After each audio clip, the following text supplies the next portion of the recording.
Anime. The thing your art teacher told you not to draw in class or else you'd be a bad artist, and that it's not real art. Well, they were right. Kinda.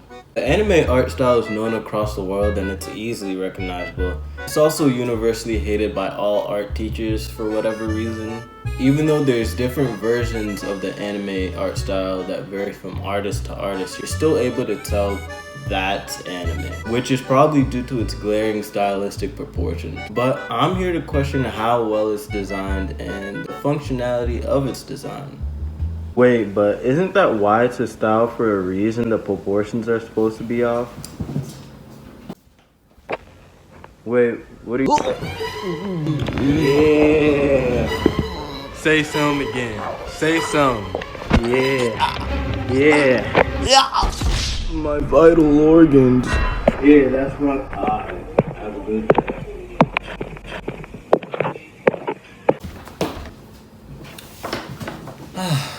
Anyways, just because it's stylistic doesn't mean the anatomy can't be bad. Hey everybody, it's Lavender Town. This is for entertainment purposes, so we'll be criticizing every last bit of it. Just put yourself in the shoes of that one friend we love who always says, "Why is the head crooked? And Are the arms supposed to be that long? I thought you were an artist." yeah. Finally, we'll be using my special point system to see if the art style passes my vibe check. Anyways, let's get started.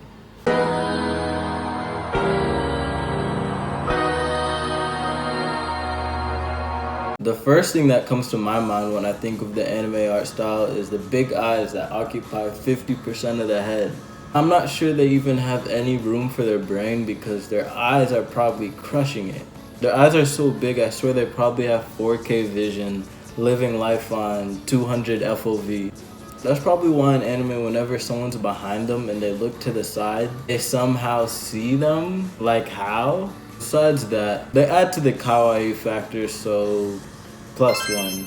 Actually, matter of fact, +5 because Fujiwara. Side mouths just make no sense at all. Even from a stylistic standpoint, I can't let this abomination slide.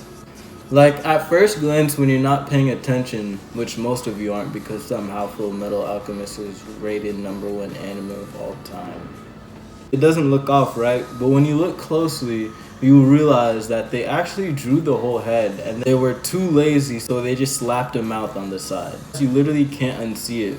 So yeah, that's a -2. Actually, going back, I think I was a bit too harsh. It's probably so it's easier to animate. And plus because side profiles are hard, so since I'm so generous, -3. Okay, but how do you breathe from this? You already have such a big head, how do you supply enough oxygen to your brain with this measly tiny nose? Sometimes they just have no nose at all. Patrick type beat. But then when they turn to the side, it somehow grows 5 times in size? But besides that, I'll give him +3 because kawaii. As if the nose wasn't small enough, how do you eat or talk out of this thing? I'll give them +1.5 because it's slightly less. I like how everyone's features in anime seem to abide by the same laws and physics of the anime art style, like big eyes, small nose, small mouth, cute facial features. But when it comes to black people, the characters' features are drastically different. Like, yup, this character is black, and we're gonna make sure you know that. I swear they did Sister Crone dirty, man. -4 for that.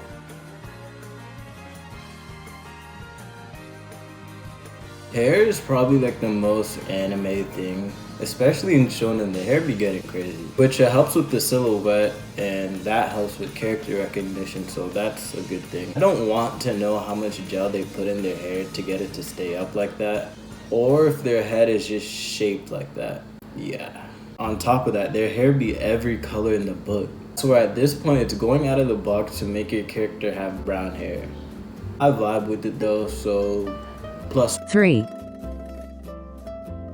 Not much to say besides flesh tooth. The artist just drew the mouth and was like, nah, I don't like the middle part, and just straight up erased it. Getting eyelashes stuck inside my eye is literally the most uncomfortable thing. I can't imagine having entire strands of hair inside my eye. Mine is too because you make your character suffer. I remember a lot of people back then saying that they don't watch anime because of the art style. This is one of the points where I have to agree on them with. Whenever I was a kid and I saw an anime that drew their characters with transparent eyes, I immediately clicked off. For me personally, it's such a bad look. I get that it's easier to animate with and you get to keep the characters' emotions, but I could empathize with the animators, but -1. Chins in anime are so pointy, I swear you could literally cut someone with it. Sometimes characters will just have extremely long chins. Since it's a flat 2D art style, there's some weird angles that don't work.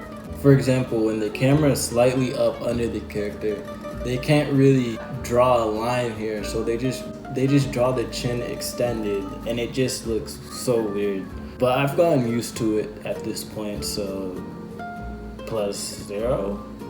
Actually, +1 out of pity. Most animes draw their woman extremely skinny with the same hourglass body type. Every female One Piece character.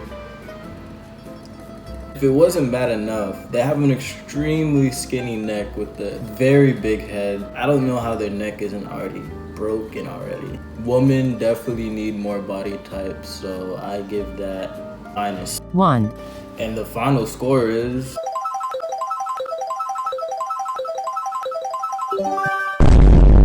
Looks like this art style passed the vibe check. But who really thought it wasn't gonna pass the vibe check? Like, come on, it's anime. Now comes the part where I have to draw whatever style this episode is based on. But since my style is already heavily based on anime, it's gonna be easy. So, let's go. Alright, I don't usually do this, but I started off with a sketch in traditional. Then I just went straight into line art. This character is actually from my manga that's in early production phase. He's a part of a group, sort of like the Akatsuki, but he won't come in until the very late chapters. Each of the members represent different animals. His is the butterfly, as you could see. And each of their animals are represented on their black suits. And his main weapon is a giant scissor butterfly thing. It's still in the early phase, okay, so I still have to work out a lot of things. Now I'm just blocking in the shadow shapes and trying to figure out the lighting. I don't usually do character portraits, so this is new to me. Now, I don't have much experience with line art, so I decided to turn it into a painting instead and turn off the lines. The irony, I haven't even mastered line art yet. I want to do a manga.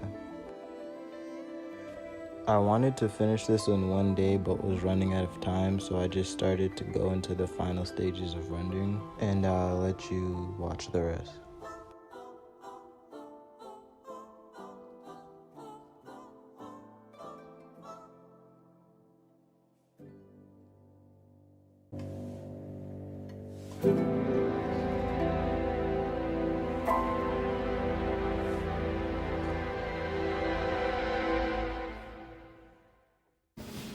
Anyways, I hope you guys enjoyed this new series. Leave a comment down below on the art styles that need to be roasted. It could be a general art style like anime, or a specific person's art style like this filter app you see here.